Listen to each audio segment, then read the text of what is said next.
இன்னைக்கு கூட என் மச்சான் போன்ல பேசினான்.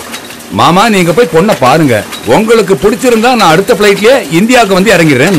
பொறுப்பை என்கிட்ட விட்டதுனால நான் டென்ஷன் ஆயிட்டேன். நீங்க எப்படி டென்ஷன் ஆகுறீங்க? நான் பழைய 42 மாடல், அவன் என்னடானா 81 மாடல். ஜெனரேஷன் கேப் ஒண்ணு இருக்குல்ல. ஆனாலும் நாங்க ஃப்ரெண்ட்ஸ் மாதிரி பழகுவோம். அந்த தைரியத்துல தான் நான் வந்திருக்கேன். அதான் பொண்ணு. அப்படியா?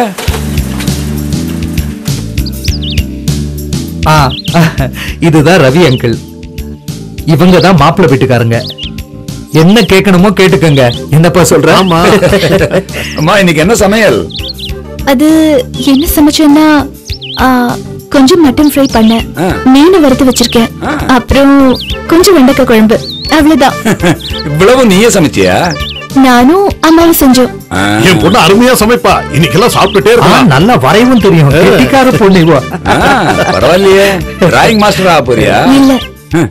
இப்ப என்னமா படிச்சிட்டு இருக்க? படிப்பு விஷயத்துல மட்டும் அத பத்தி பேசவே கூடாது. 10ஆம் கிளாஸ் படிக்கும் போது டிஸ்ட்ரிக்ட் ஃபர்ஸ்ட் வருவான்னு இவரை எதிர்பார்த்தாரு. 70% குறையாதுன்னு நான் எதிர்பார்த்தேன். Napoleon full bottle bet. என்னாச்சு? அப்புறம் என்னாச்சு நீயே சொல்லமா. வெக்கப்படாதமா, சொல்லுமா. பரவாயில்ல சொல்லுமா. ஃபெயில் ஆயிட்டேன்.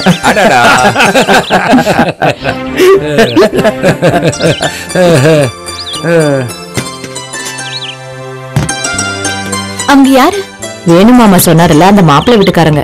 ஓ, நம்ம சுரேஷ் 26 வயசு 5 அடி 4 அங்குலம். ஆமா அவங்கதான். எந்த தைரியத்துல மட்டன் ஃப்ரை மீன் எல்லாம் சமைக்க தெரியும்னு சொல்ற? நானா இருந்தா எனக்கு சுமாராதான் சமைக்க தெரியும்னு உண்மையை சொல்லியிருப்பேன். ஐயோ ராதாக்கா, அவங்க என்ன சமைச்சேன்னு கேட்டாங்க. நானும் அவங்களுக்காக அது இதுன்னு சும்மா பில்டப் பண்ணி விட்டேன். அவங்க கிட்ட நம்ம ரேஞ்ச் விட்டு கொடுக்க முடியுமா? சீக்கிரம் வாமா. அப்ப சரி, நான் கிளம்பட்டுமா? அடுத்த ஞாயிற்றுக்கிழமை நான் சுரேஷ் குடும்பத்தோட எங்க பொண்ணு பார்க்க வருவேன். லட்சுமி, சாப்பாடெல்லாம் பிரமாதமா இருக்கணும். கல்யாண பேச்சு ஆரம்பிச்சா நாள் போறதே தெரியாது. பணம் ஏற்பாடு பண்ண மாதிரி தெரியலையே. நல்லபடியா நடக்கும்க்கா. என் பொண்ணுக்கு கடவுள் எந்த குறைய வைக்க மாட்டான்.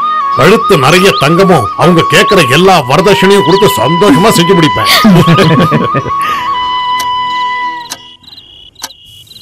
அம்மா மேரி மாதா, நீதாம்மா எங்க குடும்பத்தை காப்பாத்தணும். என் பொண்ணுக்கு நல்லபடியா கல்யாணம் நடக்கணுமா, அதுக்கு பணம் நீதாம்மா கொடுக்கணும். காப்பாத்துமா. என்னம்மா அப்பா இன்னும் வரல? வருவாருமா. இது வந்துட்டாரு. அது வந்து சொல்லு. காந்தி ரோட்ல உங்க அப்பாவுக்கு ஆக்சிடென்ட் ஆயிடுச்சு.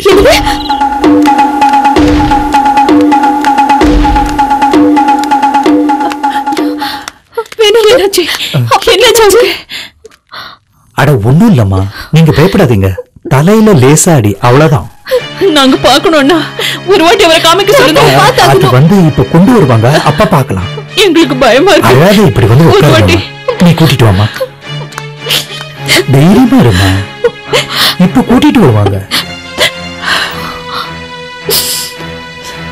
பத்ரன் சாரோட தம்பி சிஐ பரதன் வராரு.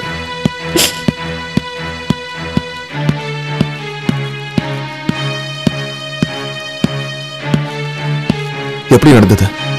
யாரையும் முக்கியமா பார்க்கணும்னு பிரஸ்ல இருந்து மத்தியானம் போனாரு. அவரை பார்த்துட்டு பஸ்ல திரும்பி வந்து ரோட கிராஸ் பண்ணும்போது பின்னாடி வந்த ஜீப்காரன் அடிச்சிட்டான்னு ஹாஸ்பிட்டல் இருக்கவங்க சொன்னாங்க. ஜீப்காரன் நிறுத்தாம போயிட்டான். யார் வண்டின்னு தெரியல.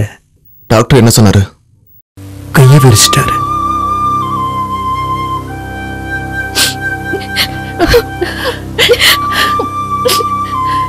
அவங்க கிட்ட சொல்லிட்டீங்களா?